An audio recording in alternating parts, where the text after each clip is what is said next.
Welcome to this video where we are going to talk about pre-outreach activities. Now, these are not very cumbersome. The goal is just to kind of warm people up and get on their radar before you email them. That is going to increase your response rate and increase the amount of people that agree for taking your guest post. And in turn, it's just going to make your time outreaching more effective. You get more link per hour spent doing that. So really, we're talking about 5 minutes here to do these things. So if you actually go in your guest post pipeline, I actually have put this website in there.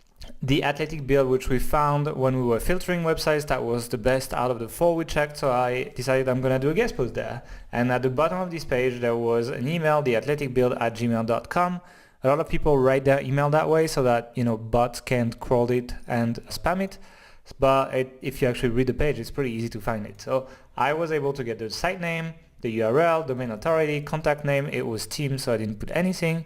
And this is the Gmail address you need to do. Now, if I follow my pipeline, I need to do my pre-outreach activity. Now, pre-outreach activities are detailed below this video, but I'm going to tell you exactly what I would do now. The first thing I would do is I would go and follow them on social media. Very simple, right? So usually I like to do Twitter. Twitter is, the easiest one. People get a notification and it's really not harmful for you, so you can definitely do that. So maybe I would follow them here. I'm not going to do it because I'm an authority hacker, but you should do it as your persona, and that's why we created a Twitter account. And it seems like they're promoting their Instagram, so I would probably follow them on Instagram as well. If I have an Instagram here, it's my personal one, so I'm not going to do that. But if you have an Instagram for your persona, follow them here.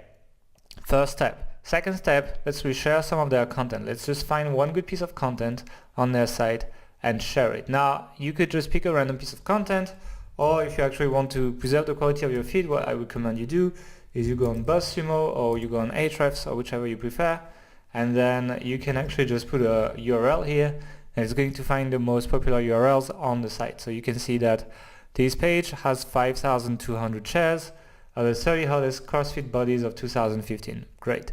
So I would take this article, which isn't bad, definitely can be shared. There's a bunch of comments and stuff, so why not? And I would use my Hootsuite, that's why we've set it up. I would take my persona's Twitter that I've connected, and I would tweet it. And the one thing you want to make sure of is that you actually mention them. So I wouldn't tweet it that way. I would add via the athletic build one. So I would just copy the name here, and I'd be like via. Because if I do that, if I do the @notification here, they will get notification in Twitter. And that means that I'm going to get on their radar, not just for following them, but also for retweeting them. So next time I reach out to them, they will be more enticed to reply to me. And finally, but I wouldn't do it in that case, if it's a blog that's run by a single person or a single blogger that moderates and reads comments, then I would actually drop a comment. I would take this article and I would actually drop a comment here. But the truth is they are using Google Plus comments, and if people are using Discuss, anything else than WordPress comments, essentially, they don't need to moderate them. I could literally post right now and they won't even know I posted, so there's no point. The goal when you post a comment is to show you around to the site owner. So if they don't know about it, there's no point. So I wouldn't bother too much unless they're using the WordPress comments and unless they're a single blogger. So not in that case, but otherwise I would pick a popular article and I would drop a useful comment on it, something that actually adds value. So maybe something that's like, 100 words or something, and makes it more interesting. Maybe like, here's 3 more you can check out, and here's the links on Instagram, for example. So I would drop this, and that's basically it for my pre-outreach activity. The last activity we would just do is wait 48 hours, because that would be very fishy if you did all these things and emailed them right away. That would just not work.